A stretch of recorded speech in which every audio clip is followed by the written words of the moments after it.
Il est dans l'état d'esprit d'un homme qui a causé la mort de celle avec qui il s'apprêtait à faire sa vie, la femme qu'il aimait et qu'il voulait épouser. Donc vous imaginez bien qu'un drame comme celui-là, on ne s'en remet jamais.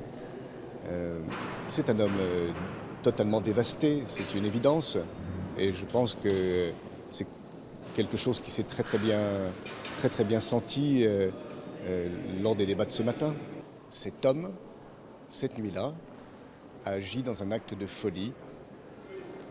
Il n'était absolument pas maître de lui-même, il n'avait aucun contrôle de ses actes et que par conséquent, il ne peut pas être reconnu comme pénalement responsable des faits qui lui sont reprochés.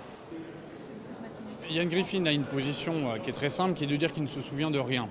Or, ce que les débats ont démontré jusqu'à présent, c'est qu'il avait une mémoire extrêmement précise sur les faits qui ont précédé le meurtre de Kinga, une mémoire extrêmement précise et une attitude tout à fait rationnelle concernant les heures et les minutes qui ont suivi le décès de Kinga, et qui démontre qu'en réalité, cet oubli conforte plus un déni plutôt qu'un oubli total de ce qui s'est passé.